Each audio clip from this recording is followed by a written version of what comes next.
বাংলাদেশের বর্তমান রাজনৈতিক প্রেক্ষাপটে আপনি একাল সেকাল বহুকাল দেখেছেন।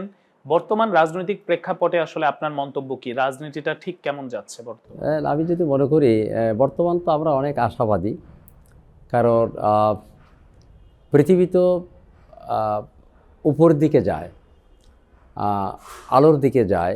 প্রত্যেকটা বিষয় যেটা রাজনৈতিক, আর্থসামাজিক অবস্থা, সংস্কৃতি, মানুষের মানব জগতে সব কিছু কিন্তু দুদিকে যাচ্ছে।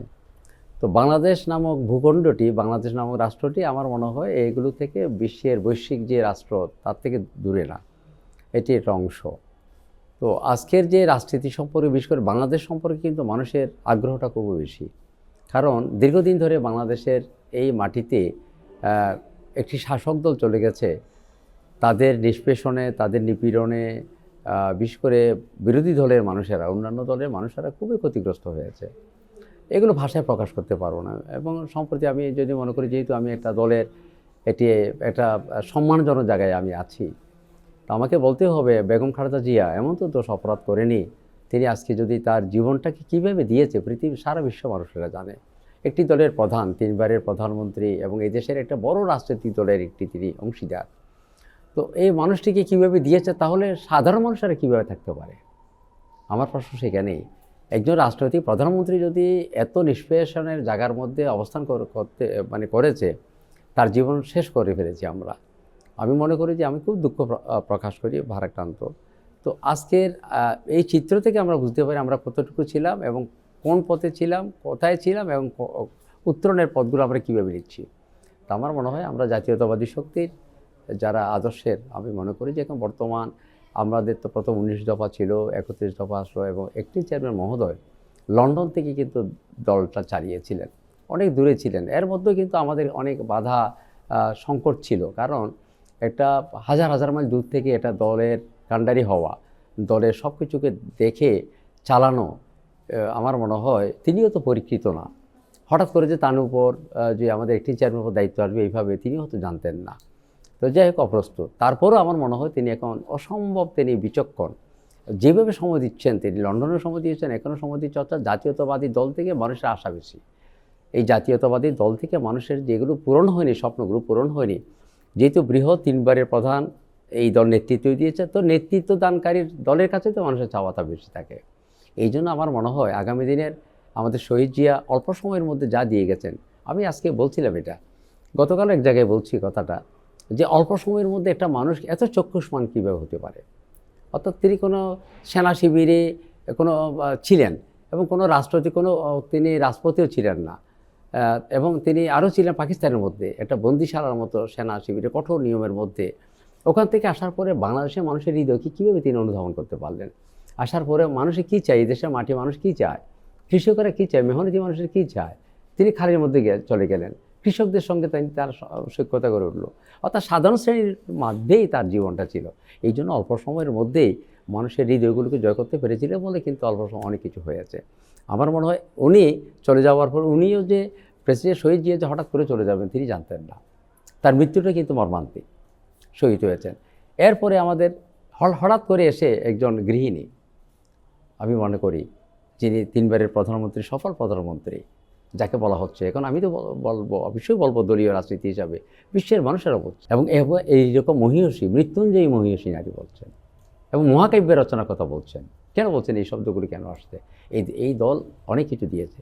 সেই দলের কাছে যখন আসলো, আমি যেটা বলি, আমি আজকে মোহনা টিভির মাধ্যমে সবাইকে বলতে চাই, মানুষের আশাটা কিন্তু এই দলের প্রতি অসম্ভব ভালোবাসা, আশাও কিন্তু বেশি। ভালোবাসার শ্রদ্ধা যেমন বেশি, কিন্তু আকাঙ্ক্ষাও তাদের বেশি। এই জন্য আমার মনে করি আমাদের প্রধানমন্ত্রী বেগম খালেদা জিয়া, উনি প্রয়াত হয়েছেন, তিনি অনেক কিছু দিয়ে গেছেন আমাদেরকে। কিন্তু তিনি যেভাবে চলে যাবেন, তিনি যেভাবে মৃত্যুর কোলে ঢলে পড়বেন তিনি জানতেন না। আমরা কিন্তু তাকে মৃত্যুর কোলে ঢলে দিয়েছি, কারণ তিনি যেভাবে ছিলেন আপনারা দেখেছেন, আপনারা সবাই দেখেছেন, বিশ্বের চোখ দেখেছে কত নির্মম এবং নির্যাতনের মাধ্যমে একটা প্রকোষ্ঠের মধ্যে রেখে, কারাগারে রেখে, যেখানে সাধারণ কয়েদিরাও থাকে না, সেরকম করে তিনি যদি চাইতেন, তিনি কিন্তু আজকে সরকারের কাছে যদি নত হতেন, তিনি কিন্তু এই দেশ বিক্রি করতেন, দলকে বিক্রি করতেন। আমার মনে হয় তিনি কিন্তু আজকে বাঁচতেন।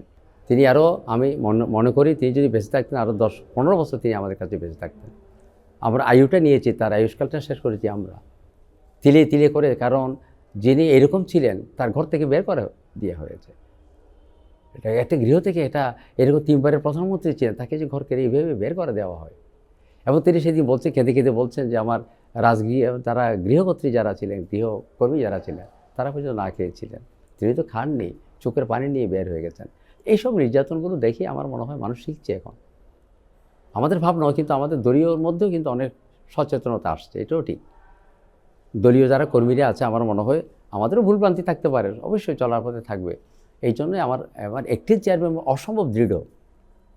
বেগম খালেদা যেমন ছিলেন অসম্ভব দৃঢ় প্রত্যয়ী, এবং ওনার মধ্যে যে মনোবল দেখেছি আমরা, এত কিছুর মধ্যে কিন্তু তিনি মনোবলকে কিন্তু দেশকে ভালোবেসেছেন। দেশপ্রেমী ছিলেন বলেই কিন্তু তিনি নত হননি, নাহলে তিনি বিদেশে চিকিৎসা নিয়ে তিনি অনেক ভালো থাকতেন। কিন্তু না, ওনার জীবনকে তুচ্ছ করে কিন্তু আমার জনগণকে ভালোবেসেছেন, দেশকে ভালোবেসেছেন, এবং দলের মানুষদেরকে, অর্থাৎ এই দেশের মানুষদেরকে তিনি আশ্বস্ত করেছেন। এই যে ভালোবাসাটা, হৃদয়টা, দেশপ্রেমটা, এটা শিক্ষণীয় দেশ আমাদের দেশের জন্য। আমার মনে হয় তারেক সাহেব, বর্তমানে এটি চেয়ারম্যান মহোদয়, উনিও যে হঠাৎ করে এই দায়িত্ব নিতে হবে তিনি জানতেন না। আজকে কিন্তু তিনি লন্ডন থেকে দেশ পরিচালনা করেছেন, এখন সশরীরে কিন্তু তার নিজের মাটিতে এসে গেছেন, তার জন্মভূমিতে এসে গেছেন, মাতৃভূমিতে এসে গেছেন। তার শক্তি তৈরি হচ্ছে, আমি দেখেছি তার বিচক্ষণ, তার চলাফেরাতে দেখেছি, আমার সঙ্গে দেখা হয়েছে। এবং সেদিন আমি মোনাজাতও গেলাম, দোয়াতেও গেলাম আজাদ মসজিদে। এর আগে ওনাকে দেখতে গেলাম, উনি বলছেন যে প্রার্থনা করবেন, অন্যদেরকে বলছে দোয়া করবেন, আমাকে বলছে প্রার্থনা করবেন। দেখেন কীরকম বিচক্ষণ। অর্থাৎ আমরা যে প্রার্থনা উপাসনাকে বিশ্বাস করি, তিনি মুসলিমদের জন্য বলে দোয়া, আমার জন্য প্রার্থনা। এর থেকে আমি একটা জিনিস তৈরি হয়ে নিয়েছি, যে অসম্ভব তার অন্তর্দৃষ্টি, এবং দেশের ভাবনা কারো কথা শুনতেছে না, এমন দৃঢ় কতগুলো তিনি সিদ্ধান্ত নিচ্ছেন, একমাত্র তিনি নিচ্ছেন। এই সিদ্ধান্তগুলো দলের জন্য অসম্ভব ভালো হবে। অর্থাৎ তিনি চাচ্ছেন যে এই দেশের সকল মানুষ যাতে সমান অধিকার নিয়ে কোনো ধরনের, যাতে এমনকি যারা বাইরে ছিলেন, যারা ওনাকে কষ্ট দিয়েছে, তারাও যাতে সুখে থাকতে পারে, নিরাপদে থাকতে পারে। অর্থাৎ এই দেশ সকলের কোনো ধরনের বৈষম্য আনবে না, এবং কোনো ধরনের প্রতিহিংসা রাজনীতি তিনি করবেন না, প্রত্যাঘাত তিনি দেবেন না, এবং কাউকে নিপীড়ন করবেন না। ভালোবাসা দিয়ে, হৃদয় দিয়ে তিনি মানুষকে জয় করতে চাচ্ছেন। এটি হচ্ছে তার, আমার মনে হয় রাষ্ট্রটি একটা বিশাল আদর্শ তৈরি হয়েছে জাতীয়তাবাদী শক্তির জন্য। এই আদর্শ যদি স্থাপন করি, আমার মনে হয় এখানে পূর্ব, পশ্চিম, উত্তর, দক্ষিণ, পাহাড়ি, বাঙালি, নানা জাতের ধর্মের মানুষ, নৃগোষ্ঠী, ক্ষুদ্র ক্ষুদ্র জাতিসত্তা, তারা প্রাণ ফিরে পাবে মনে করি আমি। আগামী নেতৃত্বে জাতীয়তাবাদী সেটা মনে করে। এবং আরেকটা কথা বলে, আমরা মনে হয় জাতীয়তাবাদী শক্তি, আমি তো সেদিন বলছি একটা টিভিতে, যে আমাকে যখন টকশোতে তারা নিচ্ছিল, দেখবেন যে পরিস্থিতি হয়েছে, ম্যাডামকে সামনে রেখে যে জানাজা হয়েছে, এটা বিশাল বার্তা দিয়ে ফেলেছে মানুষ। সেখানে তো বিএনপির মানুষেরা সবাই ছিল না, অন্যান্য মানুষেরাও ছিল, অন্যান্য দল মতের মানুষেরাও তো ছিল। নাহলে এত বিপুল সমাবেশ, এত বিশাল সমাবেশ কীভাবে আসলো? অনেকে তো যেতেই পারেননি। আমার মনে হয় এটা একটা আভাস তৈরি হয়েছে, বাংলাদেশের মানুষ জাতীয়তাবাদী শক্তিকে চায়। ম্যাডামের যে দুঃখ, বেদনা, কষ্ট নিয়ে চলে গেছেন, এটা যাতে লাঘব করার জন্য আগামী নেতৃত্ব, আমাদের বেগম খালেদা জিয়ার নেতৃত্বটা, বিএনপির নেতৃত্বটা একটি চেয়ারম্যান মহোদয় আসবে, এবং জাতীয়তাবাদী শক্তি এই দায়িত্ব পালন করবে, এবং তিনি জাতির আশা আকাঙ্ক্ষাকে পূর্ণ করবে। এবং আমি বুঝেছি তিনি প্রতিটি জিনিস কাজ করছেন, কিন্তু এদেশের প্রতিটি ভাবনা। এবং এর মধ্যে তো আপনারা দেখেছেন যে অন্যান্য সম্প্রদায়ের সঙ্গে, যেমন হিন্দু বৌদ্ধ কল্যাণ পরিষদের সঙ্গে দেখা হয়েছে, তাদের বিভিন্ন দলের মানুষেরা দেখা করছেন, তাদের সৌজন্য সাক্ষাৎ দিচ্ছেন, এর মাধ্যমে তাদের ভাবনাগুলো তিনি নিচ্ছেন, লিপিবদ্ধ করছেন। এগুলোকে নিয়ে তিনি তার একটি সেল আছে, তার দায়িত্বগুলো পালন করার জন্য আমাদের সেলগুলো কিন্তু বন্টন করা হচ্ছে এখানে। আমাদের সেখানে যে আমাদের নির্বাচনের একটা অফিস তৈরি হয়ে গেছে, সেদিন আমি গেলাম। অর্থাৎ প্রতিটি ক্ষেত্রে যাতে এই দেশকে শাসন করার জন্য কেউ যাতে নানাভাবে আগে যেগুলো হয়েছে সেগুলো যাতে আর বিএনপির মধ্যে না আসতে পারে, তিনি খুব সচেতন।